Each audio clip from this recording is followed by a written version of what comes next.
The Vatican, a place of faith, history, and unimaginable secrets. But behind the sacred walls and beneath the ancient halls lie chilling tales the church dares not speak of. Tonight, we uncover three of the darkest, most terrifying true stories ever to emerge from the heart of the Holy City. Prepare yourself.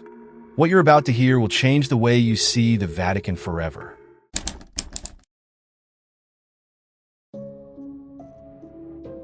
You don't serve in the Vatican for 20 years without hearing whispers about secrets locked away in hidden chambers, relics too dangerous to display, and rituals performed in shadows. But nothing could have prepared me for the night I was sent to the Chapel of the Forgotten. It was late December 2024 when I received the letter. The parchment was old, yellowed at the edges, and sealed with the insignia of the Apostolic Palace. It was unusual. Most communications came through modern means these days, even within the Vatican. I opened it carefully, the faint scent of incense wafting up as I unfolded the note. Father Elias Moretti, you are summoned to the Chapel of the Forgotten at midnight to conduct a blessing. Do not delay. It was unsigned. The name, Chapel of the Forgotten, sent a chill down my spine. I'd heard murmurs among the clergy of its existence. An abandoned chapel deep within the Vatican, used for purposes no one dared to explain. It wasn't listed on any maps, and as far as I knew, no one had entered it in decades. Yet here I was being summoned as if it were a routine assignment. Midnight approached quickly, and I found myself navigating the labyrinthine halls of the Apostolic Palace. The corridors felt different at night, colder, darker, and eerily silent. My footsteps echoed unnaturally, the sound swallowed by the ancient stone walls. I clutched my Bible tightly, reciting prayers under my breath to calm my nerves. The instructions in the letter led me to an unmarked door at the end of a narrow passage. It was plain, made of dark wood, with no visible handle or lock. I hesitated for a moment, unsure of how to proceed, when the door creaked open on its own.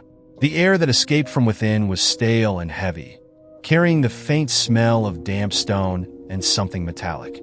Inside, the chapel was bathed in faint, flickering candlelight, though I saw no candles to account for it. The room was small and circular, the walls lined with crumbling frescoes of saints whose faces had been scratched away. At the center stood a stone altar, its surface blackened as if scorched. Behind it, an ornate crucifix hung crookedly, the figure of Christ strangely contorted. I stepped forward cautiously. The moment I crossed the threshold, the door slammed shut behind me, the sound reverberating like a gunshot. My breath quickened, and for the first time in years, I felt genuine fear in the house of God. I placed my Bible on the altar and began to prepare for the blessing.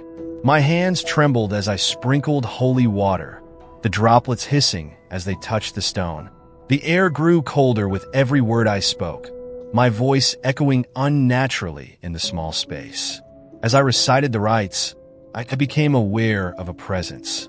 It was subtle at first, a faint whisper like the rustling of robes. I paused, straining to listen, but the chapel was silent. Shaking it off, I continued, In nomine Patris et Filii et Spiritus Sancti. The whispering grew louder, overlapping voices speaking in a language I couldn't understand. My chest tightened, and the air seemed to press against me. I turned to the crucifix, seeking comfort, but the sight of it only deepened my dread. The figure of Christ, it had changed. The face, once serene, was now twisted in agony, the eyes open and staring directly at me. I stumbled backward, knocking over the small vial of holy water.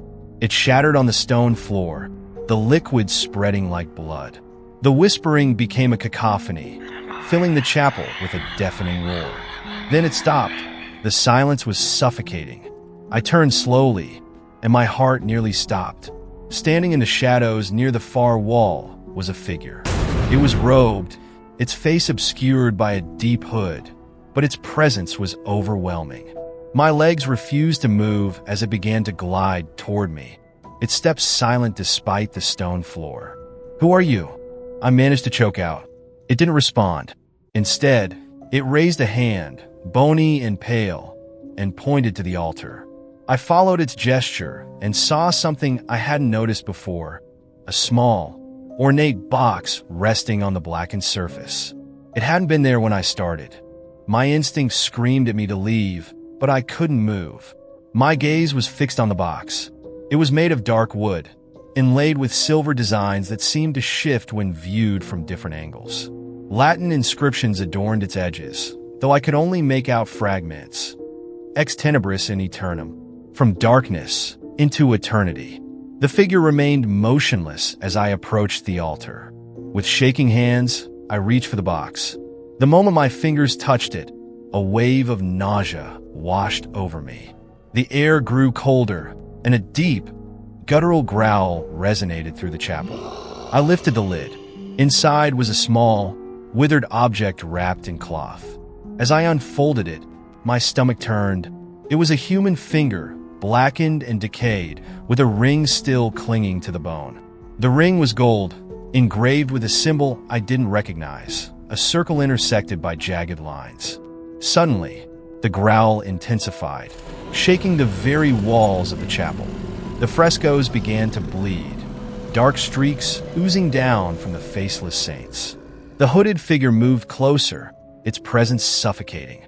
I backed away, clutching the box, unsure of what to do. Then the voice came, deep and resonant. It spoke directly into my mind. You have taken what is not yours. Return it, or face the darkness. Panic set in. I placed the box back on the altar, but the voice persisted. It is too late. The figure was now only feet away, its hooded head tilting as if observing me. The candles flickered violently, casting chaotic shadows across the room. I grabbed my Bible and ran for the door, but it wouldn't budge. Desperation took over as I pounded on the wood, shouting prayers at the top of my lungs. The growling grew louder, and the floor beneath me began to crack, thin tendrils of black smoke rising from the gaps. The hooded figure extended its hand again, and the cracks widened. I fell to my knees, clutching the Bible, tears streaming down my face. God help me, I whispered. A blinding light suddenly filled the chapel, and the growling ceased. When I opened my eyes, the figure was gone, the altar empty. The door creaked open, and I stumbled out into the cold, dark corridor. I never spoke of that night to anyone.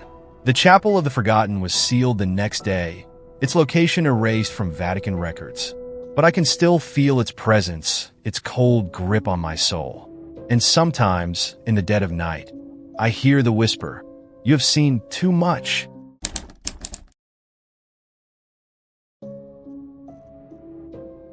When I joined the Order of St. Agatha, I thought I was dedicating my life to prayer, service, and peace. I never imagined it would lead me to the Crypt of Saint Anselm, a place that hides a secret so dark, even the church refuses to speak of it. What I witnessed there still makes me question everything I believe.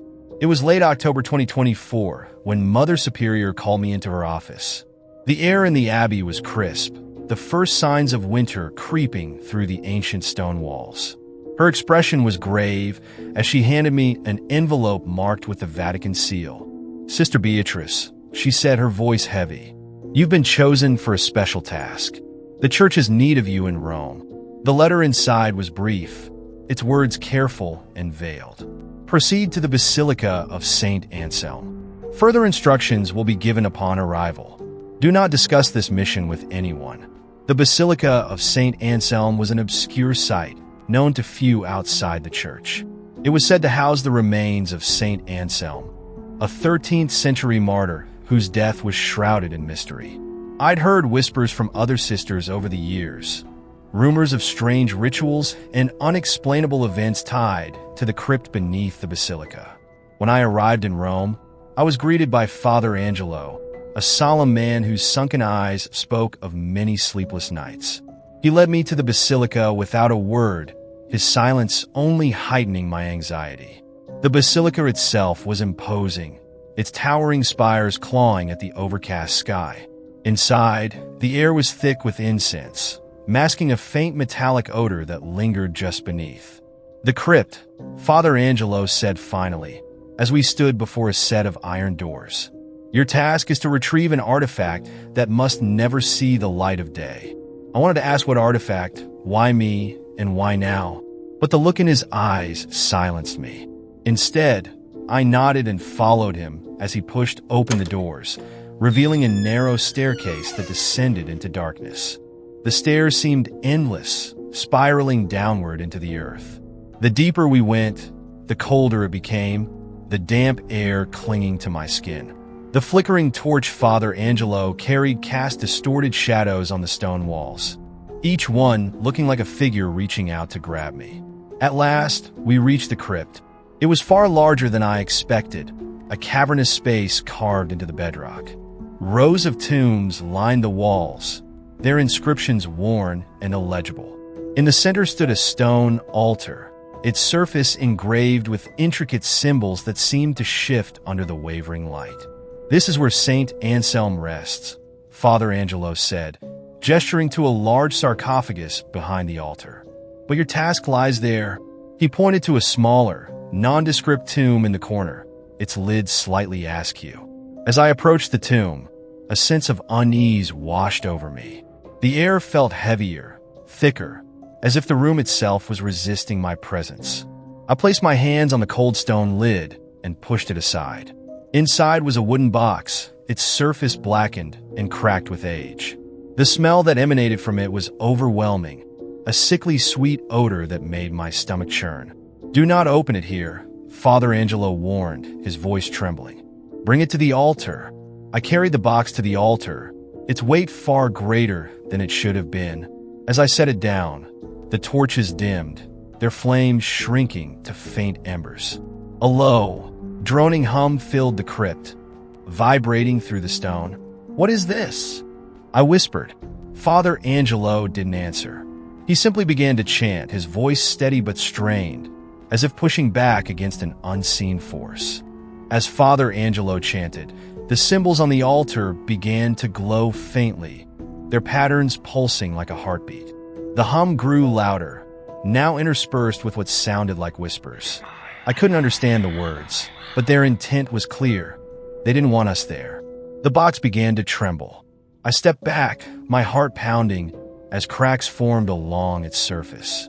Father Angelo's chanting grew more desperate, his voice cracking as he stumbled over the words. Then, the lid of the box burst open. A blinding light shot out, illuminating the crypt in an unnatural glow. From within, a figure began to emerge. It was humanoid, but wrong. Its limbs too long, its face featureless except for hollow sockets where I should have been. It moved with a jerking, unnatural gait, its body twisting as if it didn't belong in this world. "Close the box!" Father Angelo shouted. I reached for the lid, but the figure turned its hollow gaze toward me. My body froze, paralyzed by an overwhelming sense of dread. The whispers became deafening, and the crypt seemed to close in around us. The figure raised a skeletal hand, and Father Angelo was thrown backward, crashing into one of the tombs. I forced myself to move, grabbing the lid and slamming it down. The light vanished, plunging the crypt into darkness. The whispers stopped, replaced by the sound of my ragged breathing and Father Angelo's groans. We emerged from the crypt just as dawn began to break. Father Angelo was badly injured, his face pale and bloodied, but he insisted on finishing the task. Together, we sealed the box with chains inscribed with holy symbols and returned it to the tomb. "What was that?" I demanded, my voice trembling. Father Angelo looked at me with hollow eyes. "An abomination, a fragment of something that was never meant to exist in our world. It was bound here centuries ago, and it must remain bound." I wanted to ask more, but I could see the pain in his expression. Some truths, I realized, were better left unspoken. The Vatican sent a team to seal the crypt permanently. I was sworn to secrecy, told that speaking of what I had seen would bring consequences I couldn't imagine. But the memory lingers. I still hear the whispers sometimes, in the quiet moments before sleep. And I wonder if we truly succeeded in containing the darkness.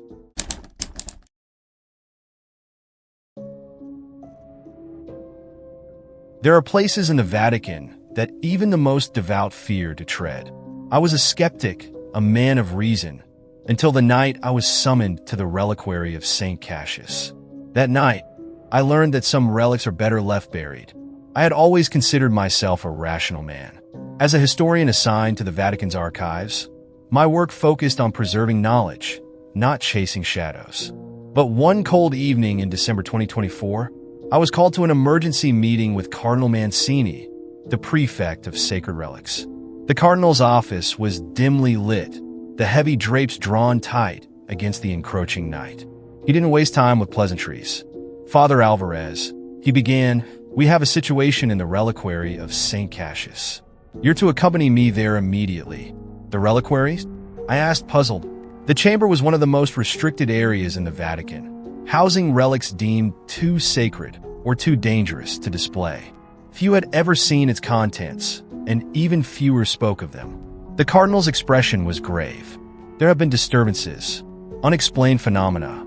We need your expertise."